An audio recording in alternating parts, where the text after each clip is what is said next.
गिलगित बल्तिस्तान ये बन गया है हमारे हुक्मरानों के सियासत का कब्रिस्तान, और इसमें अब किसी को शुबा नहीं रहा। आलमी ज़राए इबलाग भी रिपोर्ट कर रहे हैं, सोशल मीडिया, डिजिटल मीडिया, सब के सब रिपोर्ट कर रहा है कि गिलगित बल्तिस्तान ने ये पूरे के पूरे निज़ाम की कलई खोल के रख दी है और उसका भट्ठा बिठा दिया है, उसको मज़ीद बेलबास कर दिया है। क्योंकि कल जो पहले पाकिस्तान तहरीक-ए-इंसाफ के किसी भी लीडर को नहीं जाने दिया जा रहा, और कल सलमान अकरम राजा साहब और नईम हैदर पंजोता, शौकत बसरा साहब, ज़हीर अब्बास साहब, ये जा रहे थे गिलगित बल्तिस्तान में, और उनको गिलगित बल्तिस्तान की हदूद पे ही गिलगित पुलिस ने रोक लिया, और सूबाई पुलिस ने रोक लिया, और उन्होंने कहा जी कि हम आपको आगे नहीं जाने दे सकते। और उन्होंने पूछा कोई हुक्म वगैरह है, कोई तहरीरी ऑर्डर है? उन्होंने कहा जी तहरीरी ऑर्डर कोई नहीं, ऊपर से हुक्म है और इसलिए आप दाखिल नहीं हो सकते। लिहाजा गिलगित बल्तिस्तान की पुलिस ने उनको वहाँ से लिया और खैबर पख्तूनख्वा के एरिया में उनको एंटर करके गए और वहाँ से निकाल दिया। ऐन उस वक़्त अब सलमान अकरम राजा साहब सेक्रेटरी जनरल हैं पीटीआई के, नईम हैदर मजोता के पास भी कोई सरकारी ओहदा नहीं है, वो भी पीटीआई के वकील हैं, शौकत बसरा भी इसी तरीके से, ज़हीर अब्बास भी इसी तरीके से। ऐन उस वक़्त जबकि नवाज़ शरीफ साहब जो हैं, वो उनको पॉलिश-वॉलिश करके भेजा हुआ था, तैयार-श्यार करके भेजा हुआ था। वो जब वो तकरीर फरमा रहे थे वहाँ पे, ऐन उस वक़्त सलमान अकरम राजा और नईम हैदर, शौकत बसरा और ज़हीर अब्बास को सूबा बदर किया जा रहा था और उनको दाखिल नहीं होने दिया जाता था। यहाँ तक कि उनके साथ एक गिलगित बल्तिस्तान के शहरी थे, उनको भी उन्होंने कहा कि ये भी नहीं आ सकते, चूँकि ये आपके साथ हैं, इसलिए इनको भी हम सूबा बदर करेंगे। तो यहाँ तक तो मामला पहुँचा हो। उसकी वजह क्या है? ये सारा क्यों किया जा रहा है? ये सारा इसलिए किया जा रहा है कि जितने भी अब तक की इंटेलिजेंस इदारों की रिपोर्ट्स हैं, सर्वेज़ हैं, वो ये बता रहे हैं कि पाकिस्तान तहरीक-ए-इंसाफ के हिमायत याफ्ता उम्मीदवारान मजलिस वहदतुल मुस्लिमीन के जो हमायती उम्मीदवार हैं, वो कामयाब हो रहे हैं, उनका पलड़ा भारी है, पीटीआई का पलड़ा भारी है, इसलिए आप यहाँ से आने से लोगों को रोकें, और इसलिए पीटीआई को नहीं जाने दिया जा रहा। और बिलावल भुट्टो होके आ चुके, और नवाज़ शरीफ साहब होके आ चुके, वफाकी वज़रा वहाँ पे मौजूद हैं, और पीटीआई की लीडरशिप मौजूद है, गवर्नर पंजाब वहाँ पे मौजूद हैं, लेकिन इसके बावजूद रोना-धोना चल रहा है और इनके हाथ पल्ले कुछ नहीं है। आगे बढ़ते हैं जी। बजट जो है वो अभी तक पेश नहीं हो सका। 5 जून पहले कहा था कि 3 जून को आ जाएगा, फिर 5 जून को कहा गया, और अब 5 जून को इजलास बुलाया गया था, बजट इजलास था। लेकिन इस वक़्त तक जबकि हम बात कर रहे हैं, ना ही बजट तैयार हुआ है, ना ही बजट तकरीर तैयार हुई है, और ना ही अभी तक बजट फाइनल होने की तरफ जा रहा है।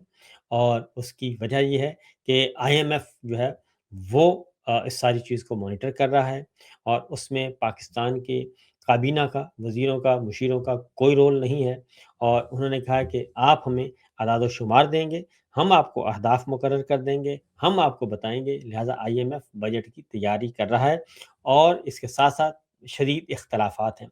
अब आईएमएफ की कुछ डिमांड्स हैं,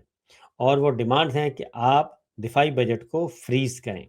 और इसके साथ-साथ उनकी डिमांड्स हैं कि जितने भी अफ़सरान हैं, ख़्वाह वो मिलिट्री के हैं या सिविल हैं, ब्यूरोक्रेसी है, जजेस हैं या फ़ौजी अफ़सरान हैं, वो सब के सब अपने असासे ज़ाहिर करें। तमाम के तमाम लाज़िम हो कि वो अपने असासे ज़ाहिर करें। तो अभी तक ये शर्त जो है वो सिविल ब्यूरोक्रेसी की हद तक तो मान ली गई है, लेकिन हमारी फ़ौजी फ़ौजी अफ़सरान की तरफ से, फ़ौजी जनरलों की तरफ से ये बात नहीं मानी जा रही। और इसके साथ-साथ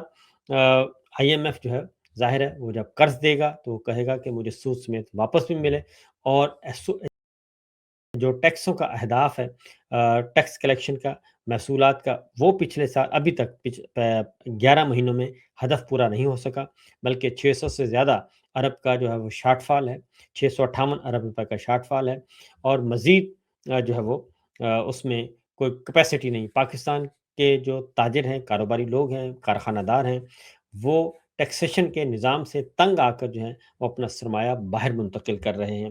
तो लिहाज़ा बजट जो है, अब जो ताज़ा नई तारीख दी गई है, वो 10 जून की दी गई है कि 10 जून को नई तारीख आएगी, उसमें बजट पेश किया जाएगा। उसमें और भी इख्तलाफ़ात हैं, और वो ये है कि वफ़ाक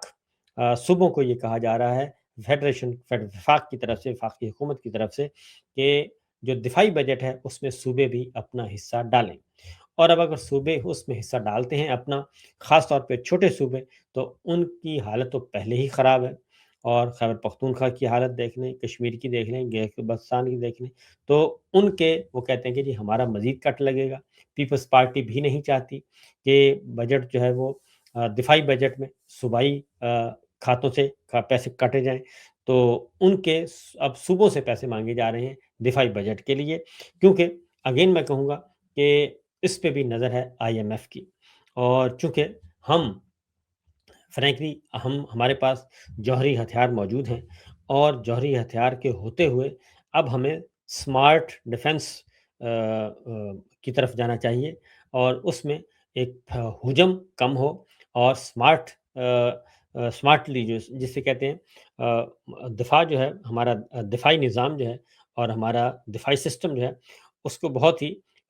محدود کرنا چاہیے، کیونکہ جب ہمارے پاس جوہری طاقت آ چکی ہے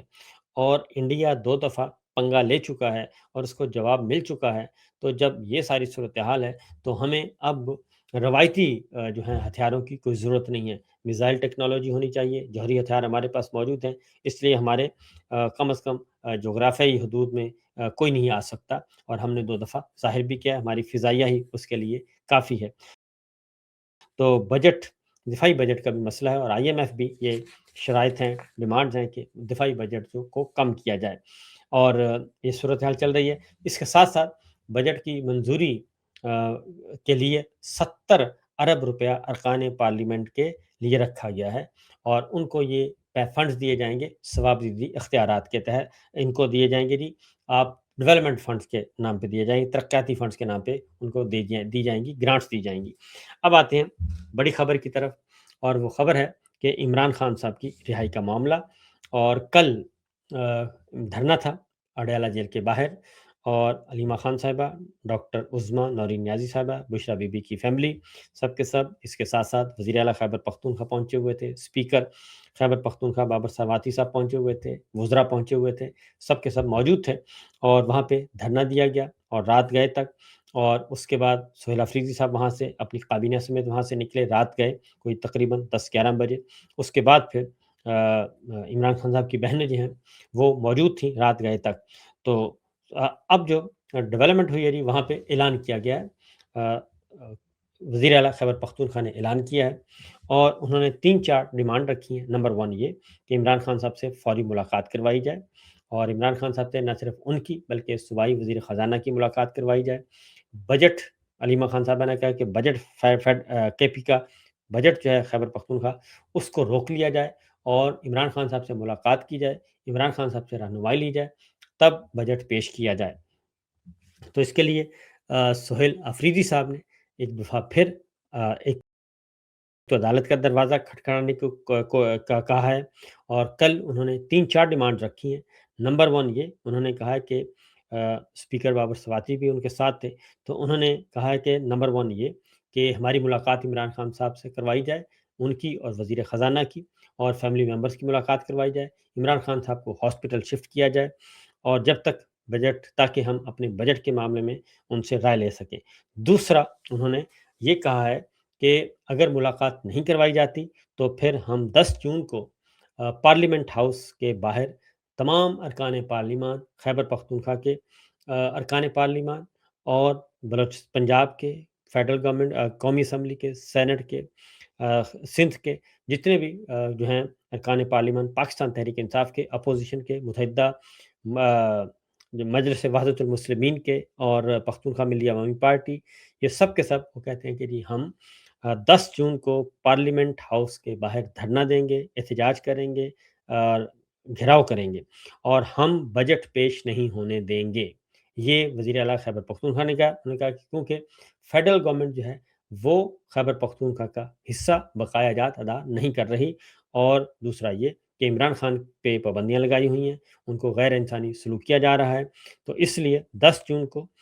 پارلیمنٹ کا گھیراؤ ہوگا، دھرنا ہوگا، اور ہم بجٹ پیش نہیں کرنے دیں گے، یہ سہیل افریدی نے اعلان کیا ہے۔ اور پھر انہوں نے وضاحت بھی کی کہ محسن نقوی سے ملاقات جو کی تھی، انہوں نے کہا کہ بیرسٹر گوہر کے کہنے پہ کی تھی، اور انہوں نے کہا تھا کہ ملاقات کریں، تو ہم نے ملاقات کی۔ تو علیمہ خان صاحبہ نے کہا ہے کہ اس طرح کی ملاقاتوں کو خفیہ نہیں رکھنا چاہیے، पहले बता देना चाहिए, ताकि कोई कन्फ्यूजन ना हो, कोई गलतफ़हमी ना हो, बदएतमादी की फ़िज़ा पैदा ना हो। इसके साथ-साथ जी, अगली बात सोहेल अफरीदी साहब ने कही है कि ये उन्होंने कहा कि मैं पूरे वसूख से कह रहा हूँ, ये सोहेल अफरीदी कह रहे हैं कि मैं पूरे वसूख से कह रहा हूँ कि इमरान खान जो हैं, वो बहुत जल्द उनकी रिहाई हो जाएगी।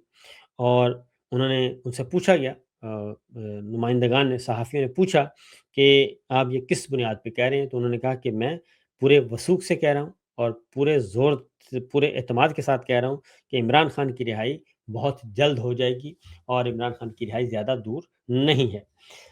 तो देखते हैं कि इस बारे में किस हद तक आगे जाके चीज़ें मैच्योर होती हैं। उनसे पूछा गया कि क्या कोई मुज़ाकरात हो रहे हैं? क्या किसी ने यकीन दहानी करवा दी है? तो उन्होंने कहा कि हमने पुरअमन रास्ते सारे के सारे इस्तेमाल करके देख लिए हैं, लेकिन हुक्मरानों के कानों पे जूं तक नहीं रेंगती। इसलिए अब ज़रा घी जो है वो टेढ़ी उँगली से ही निकलेगा। और उन्होंने कहा कि मुनासिब वक़्त का है, तो उसका मतलब है चंद हफ़्ते या 2-4 महीने के अंदर-अंदर। उनकी जो गुफ्तगू से लगा कि 2 महीने के अंदर-अंदर, 3 महीने के अंदर-अंदर इमरान खान की ज़मानत पर रिहाई या फिर सज़ाओं की मुअत्तली के बाद, सज़ाएँ ख़त्म होने के बाद जो उनकी है हो सकती है रिहाई। अलीमा खान साहिबा ने कल इस्लामाबाद हाई कोर्ट के चीफ जस्टिस और उनके साथी जजेस, जो कि इमरान खान का मुकदमा, बुशरा बीबी का मुकदमा नहीं सुन रहे और उसमें रोड़े अटका रहे हैं, उन पे सख्त तरीन तनकीद की है, सख्त तरीन अल्फाज के साथ। और काफ़ी कुछ कहा है जस्टिस ब्रोकर को। तो उसके बाद इससे अंदाज़ा लगाया जा सकता है कि पाकिस्तान तहरीक-ए-इंसाफ और इमरान खान साहब के फैमिली मेंबर जो हैं, वो काफ़ी एग्रेसिव हैं इस मामले को लेकर।